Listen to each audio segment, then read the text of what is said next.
In this session, you're going to learn how to use authentication methods and authentication strengths in Microsoft Entra ID.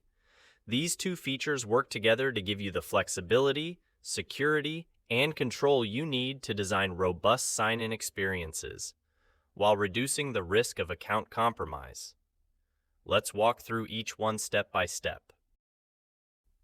When you open the Authentication Methods and then Policies screen in the Entra Admin Center, you're stepping into the control panel for how your users prove who they are. This is where you define exactly which authentication methods are available and who can use them across your organization. You'll see a list of options, and it's up to you to decide what fits your environment.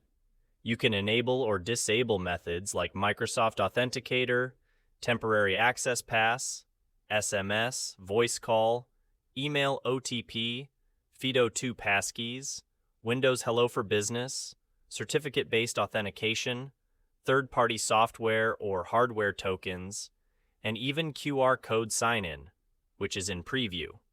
Each method has a purpose. Some are ideal for modern security, others serve as fallbacks. Each row in the interface clearly tells you which users are targeted, typically all users, and whether that method is enabled. You'll get instant visibility into what your users can or cannot use to authenticate themselves. If you're new to this, you'll probably find Microsoft Authenticator and Temporary Access Pass already turned on by default.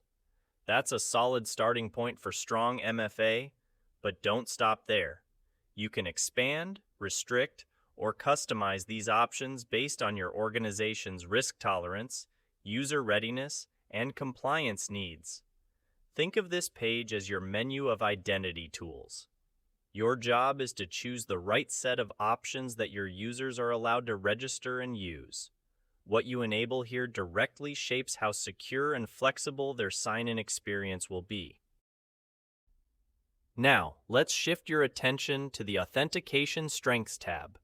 This is where you move beyond individual methods and start thinking in terms of trust levels. You're no longer just enabling methods. You're deciding how strong a user's authentication must be to gain access based on where they are, what they're doing, or what app they're trying to use. On this screen, you'll find 3 built-in authentication strengths already defined for you, such as multi-factor authentication, passwordless MFA, and phishing-resistant MFA. Each of these strengths represents a different level of protection, and they're mapped to specific combinations of authentication methods. For instance, multi-factor authentication might mean using a password and Microsoft Authenticator. Passwordless MFA could include Windows, Hello for Business, or FIDO2 security keys. Phishing-resistant MFA takes it a step further with methods that are far harder to intercept, like FIDO2 credentials or certificate-based authentication. While these strengths are pre-configured, their true power comes when you pair them with conditional access policies. That's where you get to say things like, access to this financial app requires phishing-resistant MFA, or standard MFA is enough for accessing email. Your role here is to match the strength of authentication to the sensitivity of the access scenario. You're making smart, context-aware decisions that balance user convenience with real security. The stronger the asset, the stronger the protection you should require. Here's where everything starts to come together. Authentication methods and authentication strengths aren't just standalone features.